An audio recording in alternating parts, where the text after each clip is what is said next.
Hello, Internet, she loves you. My name is Cody, and this is the Christian News Show we do on Mondays, Wednesdays, and Fridays with geeksundergrace.com. So if you want to stay up to date on everything Christian and everything geek, you need to check us out there. And our first story of the day really isn't a Christian news story, it's just something that I saw that I thought was really cool. There's a school called Ward Elementary, and you know how most schools, you sit at a desk all day and you don't really get up at all? Well, Ward has this program called the Read and Ride program. And so literally they have replaced all the desks with exercise bikes. And so for me, I just think it's a really cool idea, because I remember just sitting all day at school, and this would totally change that. I can't even imagine what different exercise habits I would have if this were a thing for me. And our next couple news stories bring us to Nigeria. We talked about them in our last video. And the same day that that video went up, the ceasefire that was happening between Boko Haram and Nigeria was gone. Of course, both sides are probably blaming each other, but according to news sources, it was Boko Haram that actually infringed upon the ceasefire itself. And this is obviously really bad, because we were talking about the Bring Back Girls campaign happening, that this might actually bring those girls back.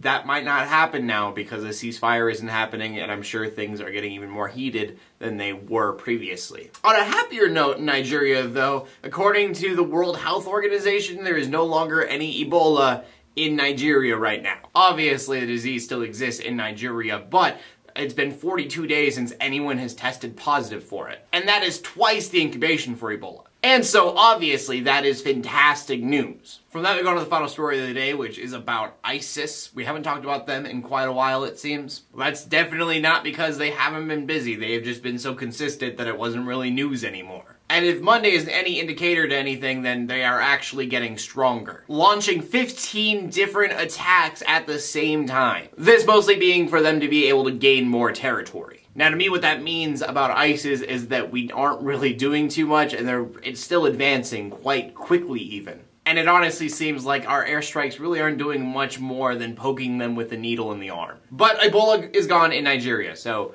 positive thoughts. And so make sure you keep your prayers out to everyone who's being affected by ISIS and Boko Haram and Ebola, because they're all kind of equally terrible at the moment. And the question of the day kind of goes back to the first story, which I know wasn't a Christian story, so it's not going to be a super theological question. But when you were in school, would you have used the bikes? Because I feel like, I'm like, oh, it would change my life. But I probably wouldn't have actually used it. I would have just sat in it and done my work. But the option, I think, is really cool. So I want to know what you guys have to say. Please leave a comment in the comment section below with your answer. Make sure you check out geeksundergrace.com because it's amazing. My name is Cody, bringing Christian news in a not-so-boring kind of way every Monday, Wednesday, and Friday. In closing, let the haters hate, let the critics pray, and to everybody like, subscribe. I will see you later, and God bless.